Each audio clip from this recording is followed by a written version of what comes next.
I would say hold on to that dream and don't let it go, because you're gonna hear goods and bads about cobras eat their young, stuff like that. If you want to be a Hornet pilot or whatever, just keep the dream alive. And when you get there, you'll find out what you want. I'll tell you right now, if you're like, I might want to fly Hornets right now, you'll probably get eaten alive. There's a few guys that are that good that can be like, I'll see what I get. They're that fucking capable. But very few and far between, because from right now, you guys are looking at probably, October? You're probably looking at 2016 before you're done. If you go helicopters, maybe 46s, C-130, 53 guys, you could probably see it in like 2015, maybe. But it's gonna be a long process, join your fleet squadron and be doing all that stuff. So all I'm trying to get at is, before I go into the platform question, is realize what you want. If you want it, go for it. If you don't know, you really honestly don't know, you don't mind just getting whatever the cards come your way, and I recommend just take it that way. Do as good as you can, and then make your choice. Out of primary, you have to have the highest grades to even get jets. If you don't even have that score, you can't even select jets. And the next highest grades are the Osprey and C-130, and then there's basically, as long as you have the minimum NSS, which you guys will learn about, all that stuff. If you have the minimum NSS, you can go fly helicopter. However, flight school in general is cumulative, if that makes sense. So today you're going to go learn how to start the plane and taxi the plane. That's it. You're not going to take off. You're not going to do anything else. You're going to have instructor in the back. Well, the next flight, they'll correct you on some of your taxiing before you actually take off on the first flight you fly on. But taxiing is kind of like, they'll still correct you a little bit, but by the third time you've done it, it's kind of expected. So if you're fucking that shit up, if you're having a hard time starting the taxi thing, just realize that down the road you're going to have a bigger issue come 3 flights from now, because you're going to be, that's going to just be given. You got to be able to take it and run with it right away. So,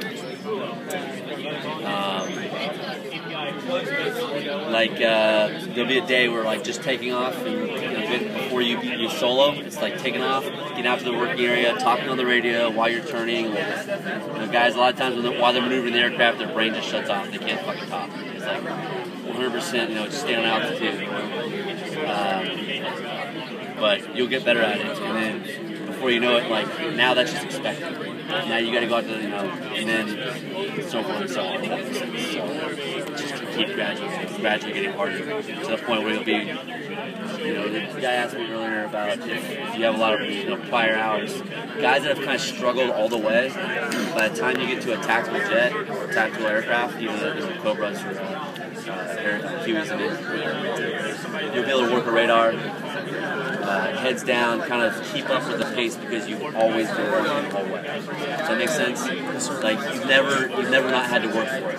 Guys that have a lot of hours, a lot of times, they'll be kind of like the rabbit and the torch in the hair. They'll be out in the front, kind of just big, fat, dumb, and happy.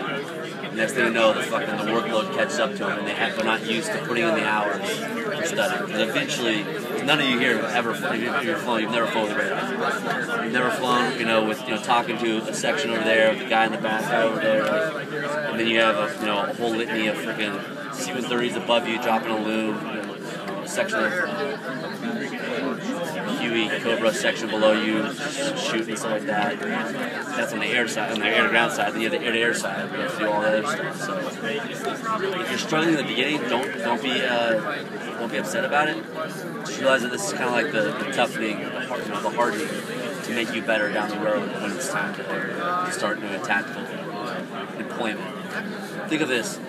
Everybody thinks of military aviation as flying. It's really cool when you fly F-18. It's like, no. Flying aircraft in the military is like hockey. It's like ice skating for hockey players. It's just expected. By the time you get a fleet, if you're a 46 driver, your job isn't to worry about flying. Your job is to fucking insert troops and get them on the fucking deck safely in the most tactical way. Same thing you guys are doing here, tactical deployment of a fucking aircraft. So you're not just out there fucking doing loops. All the stuff you see in the air show, that's like figure skating. what I'm saying? Like every flight go up, you'll go inverted, you'll do other things like that, but it's not because like I'm trying to look pretty and do all that stuff. It's because I'm trying to employ weapons. So it's the largest F-18 is the largest crew served weapon in the United States. That's all it is. Employment of a crew served weapon.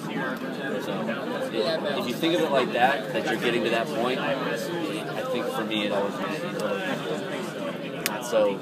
not so dainty. Like in the beginning you're being judged on your basic air work and stuff like that, but eventually it's not about your basic air work. Hey, God, you've made it, you're good. Like if we were in a flu right now, fucking Cessna, one of you guys probably fly better than me in a fucking basic air work. It's get the job done in fucking a safe manner to employ.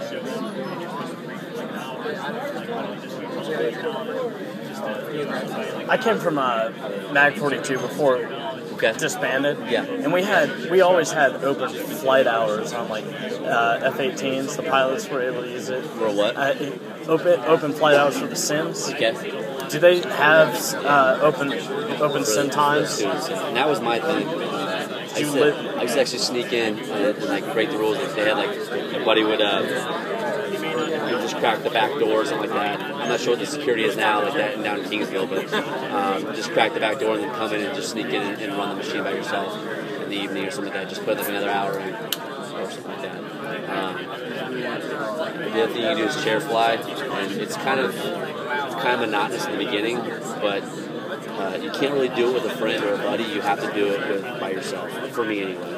So it's just sit down and you literally just talk through everything. For me, like in the beginning, chair flying being like you putting a chair in your living room. Well, chair flying, it's like okay, chair flying. I go for a run. That's my thing. Or I'll go work out, like something that's like methodical, like riding a bike or something, or a row machine or something like that, where you can. That's my personal. Because if you're doing like reps or something, you can't do reps. Right. It's gotta be somewhere you can kind of forget about what you're doing and just go through like. For the T-34 or the T-6, like literally just go through every single button in the cockpit. Like just back left, just every single button.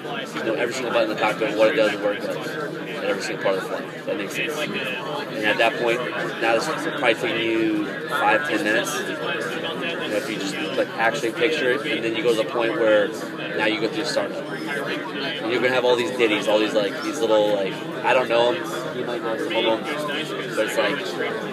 One, I guess a basic one's like flop, chop, check, drop. Like that's what you do when you come into the break. It's like, you know, you flop it, you chop the power, check your airspeed, drop your airspeed. That was like, that's what you just would say to yourself about 10 seconds prior to flop, chop, check, drop.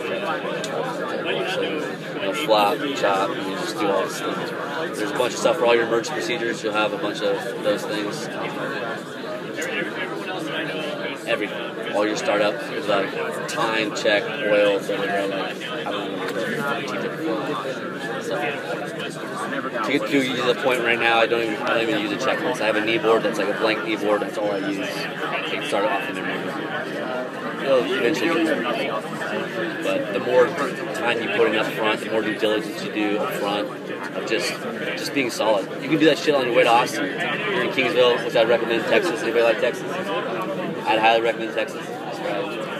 Corpus and then Kingsville, but yeah, San Antonio or Austin or something like that. If you're driving up, just like you and your bro or something like that, you can turn the music up. Just like it's gonna take like 10 minutes, and you can just do like 2 more. Or the day before coming back, or the day before you come back, you know, on Sunday, and you're on that fucking miserable Sunday, fucking driving home, hungover, all that shit. You can just do like, you know, it just gives yourself that, it kind of calms my nerves in a way. That's what I used to do. It's just, you can't really do anything about it. I mean, you have a test coming up, you're nervous about it. So the only thing you do is kind of use it for a positive. So,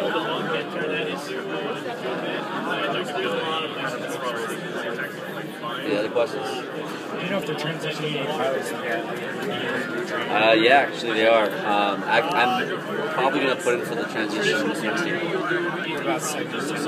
I'm not sure where they're at with it. My best friend, since I was like 2, is down flying F-18 down Destin. So he just had his first flight like 3 days ago. So I'm not positive, but he's at the RAG, so I'll be able to find out probably maybe not before you guys leave, I'm not sure, but if I see you around or if you have that question again, just reply me, see if I found anything out about it. because he's at the RAG telling us when they're going to start accepting new guys. So by the time you guys get there, I would almost be certain. It could be why they're holding 45 of us back for fiscal year 14. I would expect that, but to do that, it's probably like the next level, because the F-35, like there's no QC there. So your first flight is by yourself. So you're gonna have to have proven, at every step that hey, you're a fucking serious pilot. You know your shit. And like I said, that cumulative thing, the guy who does really well in this event, and then he does really well in this event, and then he goes to the next phase. Like in primary, you're gonna do phases, you're gonna do FAMs. I think it's like 13 flights, and your 13th flight is solo. And then you're gonna go over to like, let's say it's like basic instrument, where they take this huge cover and it goes over. It's not like the visor you've flown if you've flown civilian. Yeah, it's not that little friggin' visor. It's like no shit, the whole thing is like covered up, and you can't see a fucking thing.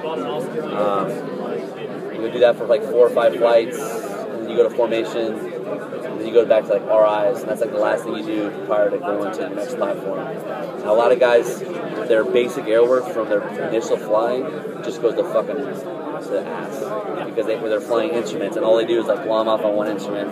Like, oh, my airspeed's a little off. They fix the airspeed. Next thing you know, they're fucking a 20-degree dive. Like, oh fuck, off altitude. Just they can't multitask the whole situation. So you got to show your will, your worth all the way through the flights and stuff. So I'm not sure. There's gonna be a point where they're gonna start, just taking guys no matter what. But. Would you suggest start driving a stick shift? What's that? Start driving a stick shift. Yeah, that's same kind of idea. Move.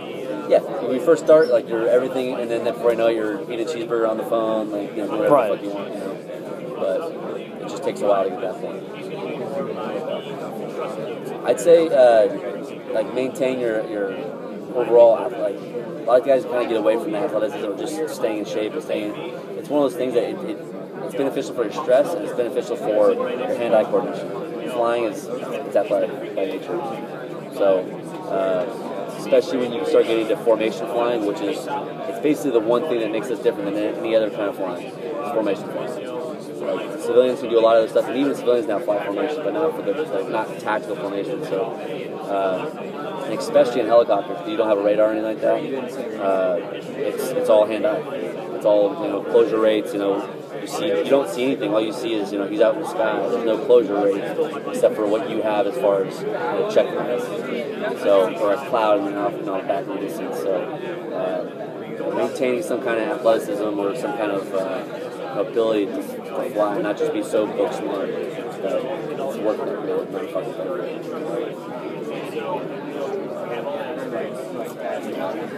I wish you guys luck, man. If you guys have any questions, if you find anything, you can come find me. I'm over the bullpen, so it's a lot of work, but it's worth it in the end to be happy for yourself. Sir, I don't know if you already said this, but I saw this in the background. Can you really hear exactly what you're saying? Yeah. What are some ways, you can do well in flight school? What do you need to be? Is it just a matter of studying, committing the time to it? Or why do guys fail out? I'd say that the number one reason guys fail out is because nerves. I'd say